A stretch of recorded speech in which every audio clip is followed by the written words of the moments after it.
Today's episode is going to be crazy. We're going to take a closer look at companies like Oracle, companies like AMD. We saw a massive order of MI450s coming in from this player. We're also going to take a closer look at something that happened a few days ago, OpenAI and Broadcom. Not only that, we did see some updates with Walmart entering into the AI market with OpenAI, also Salesforce. Nvidia announced some interesting solutions. We had Astera Labs that was down nearly 20% today. Intel has a new GPU and a new AI stock that maybe we should keep a closer eye on. Yep, all that in today's episode. So let's get started. I want to thank the Motley Fool for sponsoring this video, and check out fool.com/Jose for the 10 best stocks to buy now. With that link, you get a promotional offer for the subscription service. Now, let's continue with today's episode. All right, so let's start off with Oracle, right? Oracle today is having its overall, it's having a major conference right now, Oracle World, I believe, where it discusses a lot about its Oracle cloud infrastructure. The stock is down roughly 3% on the day, but the biggest news is actually something happening with AMD. So AMD was pretty happy earlier today after kind of a pullback due to some tweets that maybe some tweets that the president made about increasing tensions with China due to cooking oil, I believe. Well, Oracle did announce that they will launch a massive initial deployment of AMD's MI450 series GPUs, deploying 50,000 GPUs starting in calendar quarter 3 of 2026 and expanding into 2027. The MI450 is that rack scale solution for AMD that everybody's getting excited. This is the one that OpenAI made that partnership with AMD. Now we're seeing Oracle make this partnership with AMD, and that's in actual numbers. The great thing about this rack scale solution for AMD is going to be something that's very, very beneficial to the overall revenue, because when you come with the rack scale, you have everything. You have your CPU, you have your GPUs, you have your DPUs, you have other types of networking integrated cards as well that help increase the revenue per system. So this is going to be extremely bullish, in my opinion, for AMD. And I do believe AMD is on its way to be a $1 trillion company in the next 5 years. Now, Oracle and AMD have been working side by side. Oracle has been one of the big customers of AMD. They were one of the first to do kind of like the MI300s. They're purchasing the MI355X as well. So they're continuing here, but overall, you do get more orders coming in here for the MI450. So I'm very excited about Oracle in that regard. So now here we can kind of see AMD's revenue and how I believe analysts are underestimating a lot of the revenue potential within the upcoming years. But these are charts you can get at fiscal.ai/Jose. You get even 15% off using my code. This is a platform I use on a daily basis. If you are a long-term investor, if you want to get cool charts like this, definitely recommend the platform. In my opinion, it's extremely cheap for what it offers. Now, if you want to listen to Larry, the kind of visionary here at Oracle. I always say the CEO, but not really the CEO, but a major owner of Oracle. And the CTO, I believe, he does have about an hour and 30 minutes of his Oracle's vision and strategy in OCI. I personally haven't watched it just yet, but this event, I do believe, has a lot of information for AI investors. If you are an Oracle shareholder, I definitely recommend watching it. There's other stuff in the channels that keep coming in. If we kind of look at videos here, you're going to see in just the past few hours, discussions about data center innovations to power gigawatt scales. Some of these, if you are focused in the AI market, definitely can provide a nice amount of information. And this is something I'm going to be doing throughout the upcoming days. There's so much information piling up in the internet right now that it's free and we need to take advantage of it. Now, we do see many people were wondering, Jose, does this AMD and Open and Oracle deal kind of overlap with the OpenAI deal? And AMD confirms that OpenAI and Oracle are separate deals with no overlaps, which is very beneficial overall for AMD. Now, I have this. I'm going to actually jump into this one later, but now I want to jump into OpenAI, right? OpenAI and Broadcom announced a major deal. So OpenAI and Broadcom will co-develop systems that include accelerators and Ethernet solutions from Broadcom for scale up and scale out. Broadcom to deploy racks of AI accelerators and network systems targeted to start in the second half of 2026 to complete by the end of 2029. This is going to be 10 gigawatts. OpenAI has just so much demand for its overall AI inference, and it believes you need so much more. If you want to hear kind of a little bit more of the concept behind it, there was about a 30-minute video. I did watch it. I definitely recommend you watching it if you want to hear, if you are a Broadcom investor. It kind of explains how Sam Altman sees this AI market. It explains how the CEO of Broadcom sees this overall AI market. But it is a great 30-minute listen if you have time, maybe during your drive. But what are we seeing? More demand, and this was definitely a nice win for Broadcom, right? Broadcom is definitely succeeding and having a nice win in the XPU market. Now I'm curious to see how Broadcom stock is doing. Broadcom in the past 5 days is up nearly 3%. We can see it overall had that nice excitement when it reported on Monday, yesterday, right? Some other things that I want to bring up is Broadcom does announce that this customer that they're working with right now, OpenAI is not, it's not here, but OpenAI, here we go. Broadcom's chief president says that the mystery $10 billion customer that they announced in their earnings isn't OpenAI. So they have multiple customers. They're definitely playing big here in the AI infrastructure space. So I'm not bullish. I'm not bearish on Broadcom. I don't own it. I think they're going to react very similar to Nvidia, right? We can see 48%. I believe it is outperforming Nvidia, but not by much, 30% here on Nvidia. So I do believe these both are going to follow very similar trends in the long term of things, and especially right now in this overall AI ecosystem. Now, Broadcom CEO Hock Tan was in the interview with Jim Cramer. I did watch this one. It's about 12 minutes long. Two things that grabbed my attention. I recommend watching it, but if you don't, these are two things that were really crucial. The first thing that he mentions is right now we are in a power limited market. But Hock Tan mentions that building these massive infrastructures is only crucial when you're doing massive training. But when you're doing inferencing, you could have distributed computing. And what does that mean? That means if you want, you can build like a 50 megawatt data center here, a 100 megawatt data center here, a 150 megawatt data center here, and eventually build 10 gigawatts of inference. And you don't need to build it all with like these 2 gigawatts of data center needs like some of these players are doing. That's really mainly only needed if you're doing kind of high training or high frontier model. But for inference, there might be some form of aggregated inference that you might need a lot of this compute closer to each other.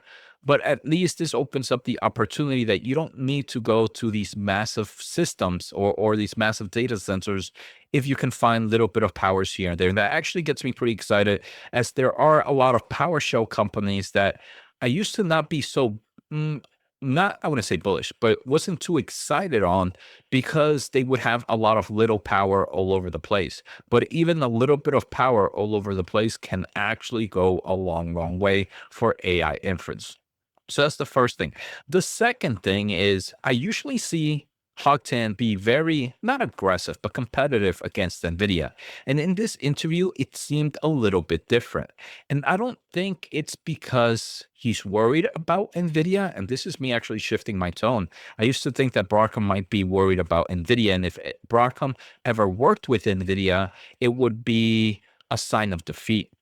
But I feel like if we ever get into a market where Broadcom and NVIDIA actually work together on some form of future innovation in the data center market or future solution in the data center market, it's because this market is so crazy, it's so big, that working together is going to be one of the major ways to expand for both these players dramatically. So I don't think we're going to get that anytime soon. But I do believe if we do see a partnership between Broadcom and NVIDIA, that to me is going to be an extremely, extremely bullish flag based on what I heard in this interview. And it's really not anything that Hock Tan said, but it's just the tone and the way certain things were said that gave me that type of thought process. So definitely would could recommend that. Now, staying here with OpenAI, Walmart today was up nearly 5%. The main reason, it opened up a partnership with OpenAI. So a few weeks ago, we saw that OpenAI was allowing you to do instant checkout using ChatGPT with, I think it was Shopify and Etsy, if I remember correctly. Oh, or Walmart is actually coming into that as well pretty soon, where people will be able to instantly check out via ChatGPT. Now, this is great because obviously Walmart has a massive, massive e-commerce market. The second thing is most likely OpenAI and ChatGPT are getting some form of fee from doing this, but it's also going to increase the compute needs, right? I personally don't see this as that bullish of a case for the AI market, but I see this more of as a nice bullish revenue driver for OpenAI, which can help overall pay for all these chip promises that it has. Now, staying here with OpenAI, there's a shift coming. So Sam Altman in the X post mentions that when they made ChatGPT, it was pretty restrictive because they were being very careful with mental health issues. And with new technology, you had to be a little bit more careful. But they realized that this made it less useful and enjoyable to many users who had no mental health problems. But given the seriousness of the issue, they wanted to get this right. So it seems like they're going to try to eliminate a lot of the guardrails. It's interesting that they're even going to have a rollout age gating for more and fully as a part of their treat adult like adult users and have interesting type of AI solutions. Regardless, I don't know how I feel about that, but things are shifting. And I do believe this could bring more customers and more use cases to ChatGPT, which again, in my opinion, is good for the revenue driver, which is going to help pay for AI chips. Now, there was another OpenAI partnership today, Salesforce. Salesforce announced that they were partnering with ChatGPT and bringing OpenAI's frontier models and Salesforce into unified experiences across both platforms with their Agent Force 360. Now, this is one of the first few times I've seen OpenAI make a partnership with someone and the stock go down. The only thing I can think about it is Salesforce, their CEO, has been very aggressive about being the best of AI agents for CRM solutions or customer relations management solutions. And now this partnership make it seem like maybe that confidence was unwarranted. They still need to come back here and use OpenAIs and use ChatGPT and use, in theory, a Microsoft solution. So I think that's why the market wasn't too excited. It's more like a white flag for Salesforce. Salesforce always seems to be a value play, but this is a stock I personally don't want to own anytime soon. I know there might be other players that see this as a value company. Now we're going to look at Nvidia. Nvidia actually had some interesting things. The stock was down roughly 4.4% today. I don't think there was anything too crazy. Maybe the AMD news is creating this negative reaction to Nvidia. Then you also had the Broadcom news, more negativity to Nvidia. So in the past week, you've seen these negative cases or bearish cases that Nvidia is losing market. But I don't think that's the case. I just, again, think the compute is so crazy, so wild that the optics look like you're losing market, but in reality, it's just so big that you can continue to grow in revenues dramatically. Now, one good thing for NVIDIA, and this is affecting certain players, NVIDIA did mention that their Spectrum X Ethernet switches are being adopted by Meta and Oracle for some of their major gigascale AI data center solutions. So these are the Ethernet solutions that NVIDIA provides for the AI data center workloads. And unfortunately, we can see that this is not, there was another one. I don't have it. Let me just pull it up. I don't know why it's not here, but ALAB, not ALAB, ANET, Arista Networks was down, or it has been down in the past 5 days, down 6.5%. They provide a nice amount of networking solutions to Meta. I'm not sure if they provide to Oracle, but I know they provide a nice amount of networking switches to Meta. Now, Meta is saying that they're going here to use some of NVIDIA's Ethernet solutions. You see that competition heating up, right? So that's one of the reasons the stock price is down. I'm not too familiar with Arista Networks, but I am extremely familiar with NVIDIA's networking solutions, and they're definitely gaining market share. They're definitely innovating in the space at rapid levels, and the big players like Meta and Oracle are going to start using more of their networking solutions for these gigascale AI data centers. That is definitely a loss for Arista Networks. Now, NVIDIA did have about a 12-minute, 13-minute video where they announced a partnership with NetApp to kind of deliver enterprise-grade data platforms for AI reasoning to the enterprise. Interesting to watch if you want to. Now, NVIDIA also today announced that they're working with Oracle to enable and deepening their collaboration to bolster sovereign AI initiatives in, I forget where it was, in Abu Dhabi, right? So there was no real announcement of actual numbers or GPUs or anything. I think it has to do all with the current government, not tensions, but the kind of oversee by the current government of who you can send chips to and where you can't. Right now, they're just saying, look, we're creating this collaboration to deepen the future of of AI initiatives to this part of the world. So when we do maybe get the ability to send chips over, we can start building massive, massive AI GPUs. But it seems like if you start to see Middle East data centers being built out in the Middle East, it's most likely going to be built out by Oracle or some other cloud service provider where it's going to be overlooked or kind of guarded by an American cloud server provider. So interesting note here, nothing crazy, nothing that would move the stock. Now, one stock that is unfortunately dropping is Astera Labs. Astera Labs was down nearly 20% today. From its year-to-date high, the stock is down nearly 33%, 35% actually. After hours, it is pulling up a nice amount, up roughly 4%. The main reason is, for those that are not familiar, Astera Labs does make a lot of their money from your traditional PCIe networking solutions, a way to communicate certain components, mainly GPUs, to other parts, other components like CPUs and other parts within the board. Thanks to NVIDIA, NVLink, and thanks to UA Link, PCIEs are becoming a thing of the past when it comes to these massive AI workloads. So in a recent conference, OCP, that's happening right now, it seems like this threat is more and more.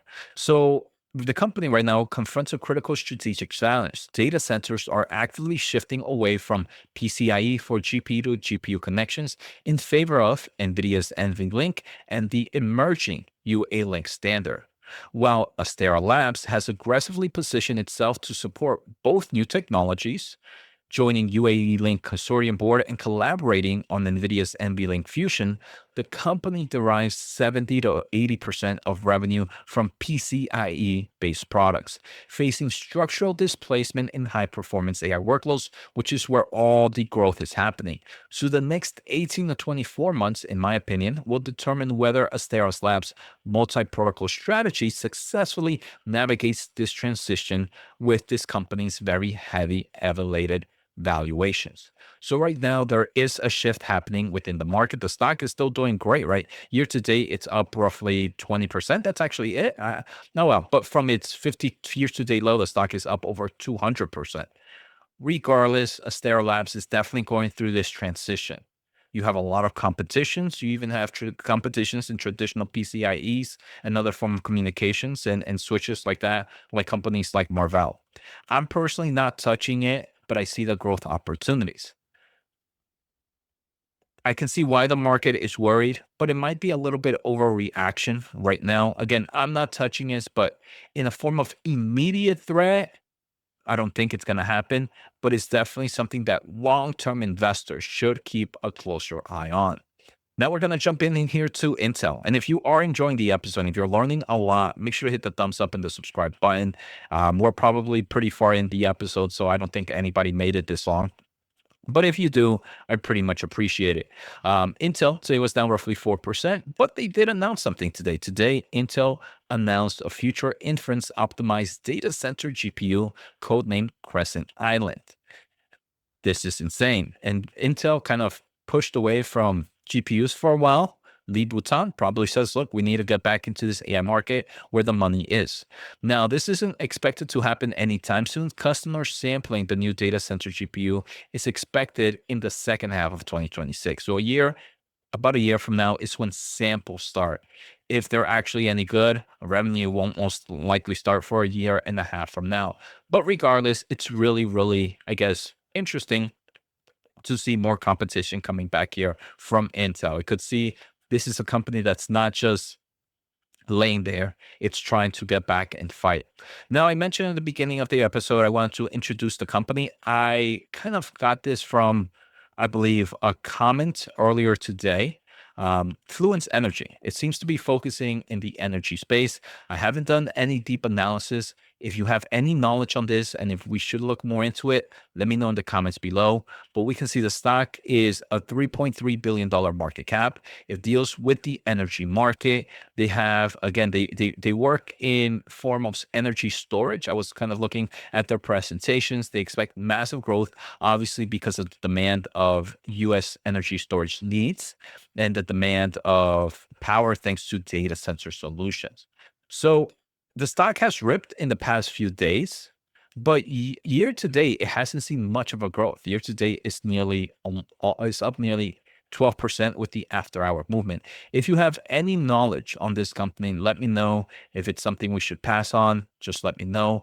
Like I mentioned, when I'm looking at energy companies, I want something below $10 billion market cap that has the opportunity to grow. That's where we were looking at that's why we own, right? SEIE stock, Solaris Energy, which is dominating. I'm super excited. We got into this one pretty early, almost doubling since when we first talked about it. But like I talked about it in the past, the market is a little too excited for my taste. So I'm also trying to calm down a little bit. Now, the final thing I want to do in today's episode is just kind of mention some things that are full of information. There's a massive conference happening right now in the AI semiconductor market. And excuse me, this was something for my little one there. But Open Compute Project is happening right now, and there's a lot of great talks happening. People from AMD, people from Nvidia, people from all these other AI companies are out there. Here we can see, right, this is from Nvidia. I believe we have AMD, we have OCI, and the list goes on and on. If you have time, some of these might be a little bit too technical, but if you have time, if you want to learn about the AI market, definitely check this out. Now, the other one is BG2. Seems to have just released a podcast, AI Bubble, Stablecoin Boom, blah, blah, blah. If you have time, recommend it. A lot of great information going out for free right now. And unfortunately, I don't have time to watch it all, right? I can't. I'm going to try my very best. I definitely want to go into OCP. I want to learn the technicals of some of the protocols that are changing in the data center space. But just wanted to bring that information to you if maybe you wanted to do the research yourself. So take care, have a good day, and see you all next time.